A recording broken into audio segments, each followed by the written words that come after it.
Okay, everybody, this is Sheets, and Bobby and I were going to do a video of the Baltimore-Dallas Showdown slate, but Bobby informed me that his internet and his whole community is down. So what I'm going to do is I'm going to do something for you guys. And again, I apologize if it's just lowly old me, but hopefully I can give you guys something to think about. Now, I will tell you that I did get Bobby's quote-unquote selections. So I did want to at least pass those along to you guys. But I think that this slate is pretty instructive on a couple of key points related to showdowns in general. Let's just clear the slates here a little bit. We can talk about the game, I suppose. So Dallas, they're coming off of a Thanksgiving Day thumping at home, I believe, to Washington. But they've overall been playing a little better since they're getting a little healthier. Dalton back certainly doesn't hurt. On the other hand, Baltimore has been kind of a mess. I mean, they lost their last two games, I think, to New England and I believe to New England and Tennessee. And then they had COVID rage through their systems and had their Thanksgiving Day game postponed all the way till Wednesday, after which they played as basically their entire JV team played against Pittsburgh. They played tough, you know, they hung in there. They actually, I don't know if they had the ball with a chance to win, but they certainly, I think they might have. So in any case, they're getting some of their guys back, but not all of them. They're not getting Andrews back, for example. They're not getting Snead back, I don't believe. But, you know, I do expect them to play a little bit better, but this is a team in kind of a state of disarray. In any case, a couple of things which are interesting is that, you know, you have Baltimore as a 7-point favorite or whatever they are. And so you expect them to score more points. Yet from a fantasy perspective, you kind of recognize the Dallas fantasy players a little bit more, you know? Baltimore is so reliant on Lamar for all their production that, you know, their other skill players are just not quite as, you know, as juicy. You just don't know where Lamar is going to go. I mean, you know that you're hoping, right, if you play him, that he's going to get a rushing touchdown and hopefully 100 yards rushing, but, you know, at 50. And, you know, he's probably going to throw, now we're just projecting, right, maybe like a one touchdown, but you don't have like these stud receivers that you know where they're going, you know, where that production is going to go, right? When Andrews was there, you could at least use him as your natural guy to pair Lamar with, but without him, it's kind of a mess, right? So it's weird, you know, like on one hand, one part of the ledger, you have, you know, the better skill players, honestly, on Dallas. The better skill players from a fantasy perspective on Dallas, yet you have Lamar basically running the whole offense for Baltimore, expecting to score more points. So it's going to make, I think, for some interesting builds. The other thing that's interesting, and we'll get to this, is there are some really, really cheap receivers for Baltimore as a result of that. So what do you do? I mean, do you play Lamar? Well, do you play Lamar at all?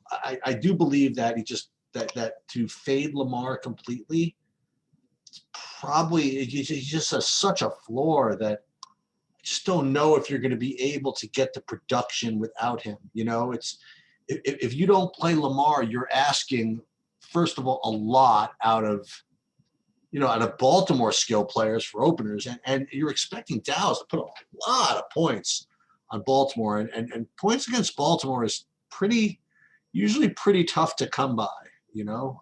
So I do think that, you know, Lamar is going to be about 90% owned throughout, you know, between the captain and the flex, and I just find it difficult to fade.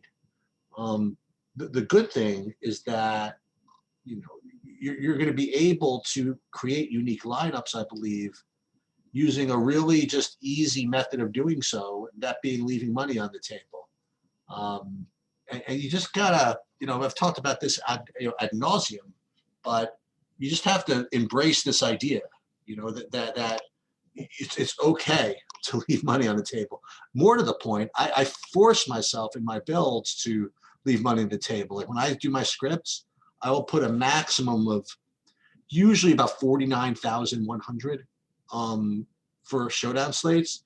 The reason why I won't do 49,000 is, again, this is like my stupid logic, is that I think other people are doing 49,000.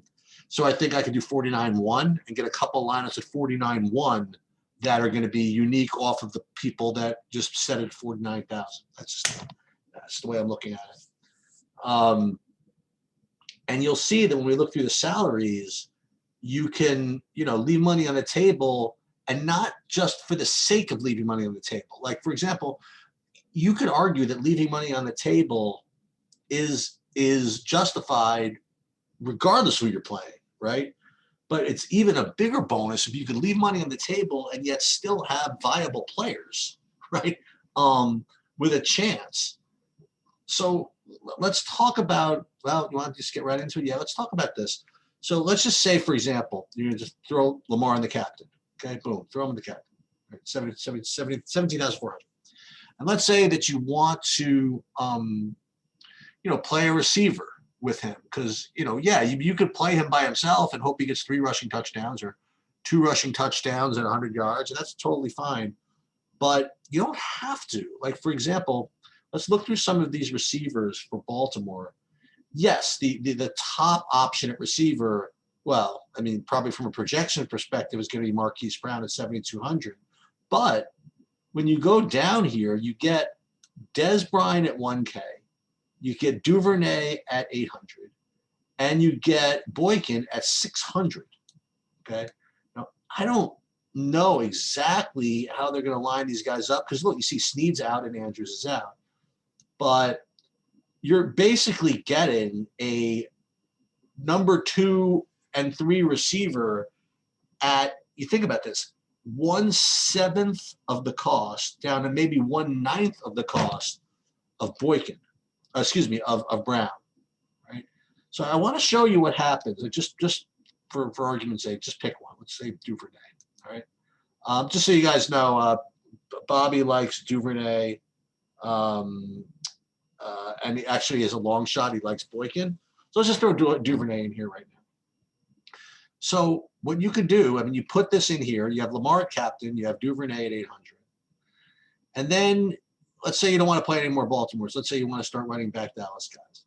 So let's say you want to play, something even chalky. Let's say you want to play, who's the best receiver? Cooper. And we're going to get to the actual players in a second. But let's say you play Cooper. You still got 7,400 left. So you could play this. So you could play Dalton and Cooper. And because you use Duvernay, you still have 6,100 left per player that you can play, So like, for example, let's say you wanted to play Gallup also. You want to play this like a passing game thing. So with Gallup and Cooper with Dalton, and you have 7,800 left. Well, one thing you could do, I mean, if you really want to go full on triple stack, you play CeeDee Lamb, who, by the way, Bobby likes a lot. And so what you have here is you have now a lineup with think about this. You have the best player on the slate in Lamar Jackson. You have one of 3 receivers that could catch a touchdown, I guess. And is he as likely to catch one as Hollywood Brown? Probably not, but by how much? And then what you have is you have basically all of the pass catchers along with Cooper on this side of the equation. And you're doing well in that you're leaving 1,200 on the table. Okay. And see, that's the beauty of this. This leaves money on the table, and it actually has a shot.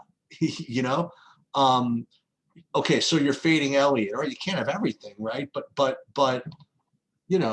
that's the benefit of having these cheap receivers, is that this is actually a lineup. I'm not saying to play this lineup that could actually do something, and it also has the the extra benefit of leaving money on the table. So let's put him back in just for the sake of it, right? We'll put him in here. Okay. I don't even remember where it was. Where was it? And then what I could do, for example, let's go back to Duvernay. Let's find that lineup. And not that I'm necessarily going to do this, but was this it right here? Yeah. So let's say we do this. Let's say we want to do a couple of more. Let's do, I don't know, three more in this tournament. Okay. Go back in, and then what you could do is not have your entire hopes pan to Duvernay. Like on one of these, you could put in Dez, right? Boom.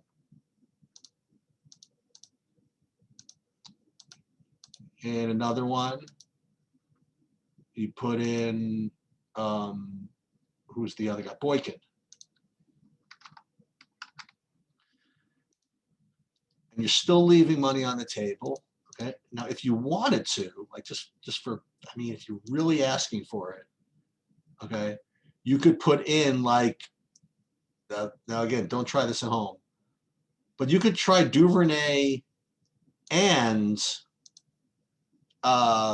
what's his name? Boykin. And then if you want, you can then get up to Elliott, right? So you can do that. So now you get Dalton with Cooper, you have Elliott, and you have both of these cheap guys. It still leaves, that money on the table, or you don't have to only leave 1,200. You could leave 5,000 on the table in a build like that. I didn't have to go up to Elliott. I could have stayed with CeeDee Lamb and played the 2 800 guys. But it's not like those 800 guys are terrible, right? Right. So that's an example. Let's go through the players, the ideas, and all this stuff. So as I just mentioned, Lamar at the top on Baltimore certainly makes a lot of sense. Now the receivers again, no Andrews, no Snead, and I think that between Brown, I'm missing something between Brown, Dez, Duvernay, and Boykin, you have the receivers in some order. So yeah, I mean, like just pick one of those. I don't know if I would go two because here's the thing. I was going to say I don't know if you don't need two because you're really going to throw 2 touchdown passes and rush for one, but it doesn't matter. Like you don't need like an $800 guy to get a touchdown to pay off. So I think it's just perfectly okay to do this. Where I think you run into issues, honestly, is with the running backs. You have Ingram, and I guess he's going to be the lead back. But you have, well, I don't know. You have Dobbins. It's just so, here's what it says, a fully loaded stock backfield. When you have a stock backfield, man, I don't know. It's not like any of these guys are that cheap. You have Dobbins at 12,000. You have Ingram at 8,400. You have Gus Edwards at 8,100. I mean, quite honestly, wouldn't you rather just pay up for Cooper? You know what I mean? Or even, for 1,000 less or 2,000 less than Dobbins, you can get CeeDee Lamb. I don't know. I think that I think the running backs for me of Baltimore are out of play. That's me. I just feel as though the rushing touchdown is going to come from Lamar, and that's just my script. That's what I think is going to happen, and you just fade them all. I mean, really, that would be my take on the Baltimore side. And we'll get to the Drek in a minute, like the kickers, the defense, and all that stuff. But on the Dallas side, I don't know what's been happening, but well, this last game, Zeke just had a terrible game, and they got scripted out also. But he had a really good game against Minnesota. Was that get to overtime? It might have gotten to overtime, but in any case, the rest of the season he's been kind of pedestrian. But for one game in a showdown slate, certainly possible that he could do something. But I don't know if he should be honestly the top scorer, the top dude here. I think that considering that Baltimore rates to be ahead and Dallas rates to be coming from behind, obviously, I think that they're going to force Dalton into throwing the ball a little more than people might, otherwise want him to. So you're then looking at these receivers. So who are the receivers for Dallas? So I glossed over one, which I didn't use in the initial lineup, which I think is a great play. That's going to be Michael Gallup. As a matter of fact, I'm going to go back and switch a little of that. So receivers, Cooper, Lamb, Gallup, I think are all really, really good plays. They're all, Cooper's not cheap. CeeDee Lamb is pretty cheap, but Michael Gallup at 4,400 is extremely cheap. I don't think you need to go down to Cedric Wilson anymore. I think that he's kind of out of it. So for me, I'm not going to probably play him, I don't think. But Tony Pollard, yeah, I mean, I could see him maybe getting in, but I still believe that when they get down to inside the 10, that Pollard, that they're just going to just force feed the ball to Zeke. So I don't think that Pollard has that kind of, I mean, he's really good, but I just really don't think that I'm going to go there on this today. You certainly don't want to, I don't think you want to play Zeke and Pollard together. So if you do get a little Pollard, make sure that it's not with any of Zeke. So Dalton Schultz, he's fine. He's another option you could use for a Dallas pass catcher. But I do think that overall it's a very, very easy build. In other words, because how cheap all these guys are, you could play whoever you want. And playing whoever you want means you could leave money on the table. I don't know if this is a fade or whatever it is. I don't know if you're going to get ownership. But I think the sneaky fade, I don't want to say even sneaky, is to play zero nonsense. In other words, I play zero defenses, zero zero kickers, and just get all your skill positions in that you want. I know a lot of people are going to get to some defenses and get to some kickers just by virtue of optimizing. But I don't know. I don't think you need to do that today. So for me, it's going to be pretty much all the skill position guys that I talked about. And then we're going to leave 2,000 or, anywhere between 1,200 and 5,000 on the table.